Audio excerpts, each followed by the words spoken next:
चेतनचा आजकाल आम्हाला कंटाळा यायला लागलाय का माहितीये का? तो झालोय बोल्या, नुसता बोलत राहतो, कुठल्याही टॉपिकवरनं थांबत नाही, त्याचे विषयच थांबत नाही. म्हणजे तो बोलतोच, कुठलाही टॉपिक घेणार कंटिन्यू त्या टॉपिकवरनं बोलत बसणार. एखाद्या टॉपिकचा तुमच्या लाईफमध्ये काही संबंध नसला तरी त्या टॉपिकवरनं तो बोलतो. आणि गाडीतल्या काकू असतात बघ, त्यांचं वय झालंय आणि ते नुसत्या बडबड असतात कुठल्या टॉपिकवरनं, की आता एखादी मुलगी बिचारी पर्स घेऊन गेले कामाला, ती बघ कशी गेली 6वी, कुठे गेले काय माहिती, बॉयफ्रेंडला भेटायला गेली असं मला असं वाटतं. ती बिचारी कामाला चालले, पण तेव्हा नटापटा कसं काय पावडर लावून गेले ती बघ, 100% बॉयफ्रेंडलाच भेटायला गेले. आज सिनेमा बघायला गेले असणार ती लोक. म्हणजे काय संबंध नाही, काय नाही, काय नाही, कशात काय नाही. हा टॉपिक घेऊन नडतो, वन साइड चावतो कान. आणि सर्वात बेस्ट तुम्हाला आवडेल, तुम्ही या जगातला कुठला पण टॉपिक चेतन सोबत शेअर करा, तो टॉपिक स्वतःसोबत जोडणार. जसं की आता तुम्ही बोलले, अरे मी जरा खोगोच्या गोळ्या खातो, मला खोकला आलाय, थांब त्रास होतो का?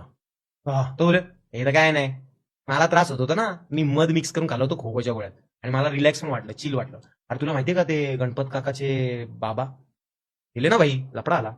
मी पण माहितीला गेलो होतो एकाच्या, एवढं काय वाटलं नाही मला, मी चिल भेटलो. गणपत काकाचा टॉपिक वर ना स्वतः मित्राच्या कोणाच्या मैत्रीला जाऊन आला, चिल. अरे काय यार कंटाळा आणला रे. म्हणजे आम्ही त्याला ना प्रेमात आजकाल नावं ठेवायला लागलो. म्हणजे कसं आहे बोल्या आणि मी मॅन हा त्याचा फेवरेट नाव आहे. हा म्हणजे मी मॅन, हा म्हणजे मी मॅन कसं तसं मी मॅन कंटिन्यू तो मी वरच असतो.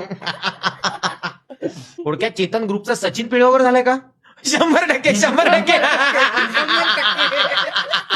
100% गुरेश भाई. आईला एक नंबर एकदम सेम उदाहरण आहे. आमच्या ग्रुपचे माननीय श्री सचिन पिळगावकर उर्फ चेतनजी सर्वात छान आहेत. लाल्या तर लाल गंधर्व आहे रे, प्रेमळे कसं आहे, आपला जीव आहे आणि जीव राहणार.